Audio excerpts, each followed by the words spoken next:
The English Patient opens nationally tomorrow. Anthony Minghella and the film's producer, Saul Zaentz, were in Australia just as the Oscar nominations were announced. We caught up with them the morning after, a celebration that lasted all night. When you read a book, you respond to it.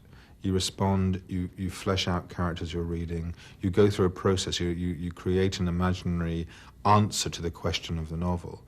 And I think that's all I did, really. When I sat down to write my response, what I thought, it's like a series of distorting mirrors. What I thought was significant in the book and, you know, what wasn't significant, obviously are not the same for me as they were for you or for Saul. And all I did was write a response to what I'd read. Jeffrey's not in Cairo. He's not actually a buffoon. The plane wasn't a wedding present, it belongs to the British government. The experience of cinematographer John Seale was of enormous value to Minghella. It's not only wonderful for him that he's been nominated for an Academy Award, it's also invisibly a testimony to how much he helped me as a director and a writer in the film, and the film would have been much diminished if he hadn't been involved. I'll come back for you. I promise. None of these characters are without, you know, flaws and without demons. There's none of the moral clarity, I think, that Hollywood insists on, that good guys do good things and bad guys do bad things. Everybody's human in this film. When were you most happy? Now. And when were you least happy? Now. The casting of French actress Juliette Binoche may have surprised some, but Minghella was always sure of her involvement.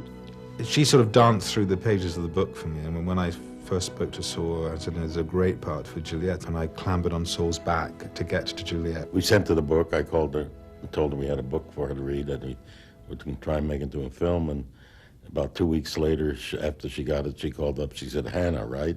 Because I didn't tell her parts or anything.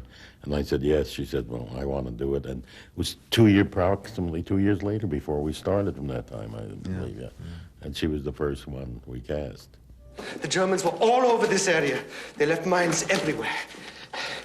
And pianos were their favorite hiding places. I see. Sorry.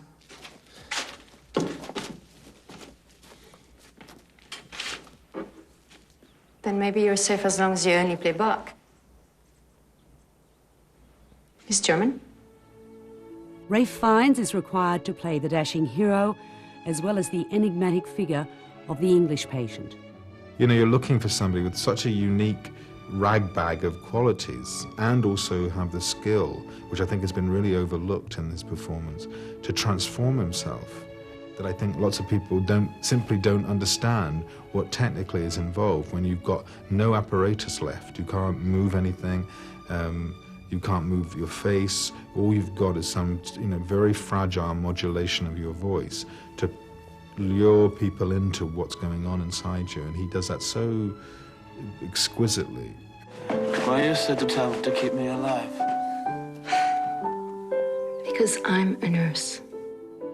The casting of Kristen Scott Thomas as Catherine was a provocative choice. Eventually, I'd seen all the people I wanted to see, and I said to Saul, there's absolutely no question in my mind this is the right person for the film, irrespective of the fact that she, of all the people I met, was the least, you know, bankable, as it were. And once I decided that, Saul, not for a second, hesitated to support it. In fact, insisted that if that was my choice, that was a choice I better stick with, through thick and thin. And there was a great deal of thin that went on, because we were closed down. We lost all the financing that had come together, and we sat with our commitment and nothing very much else going on in Rome. And so the fact that we've come out of the other end with Kristen so celebrated for what is a magnificent performance, it makes me feel I've learned something from Saul, which is that, you know, stick to what you believe in and stick to your course, and you don't go far wrong. I can't sleep. I woke up shouting in the middle of the night. Jeffrey thinks it's the thing in the desert. The trauma. I can still taste you.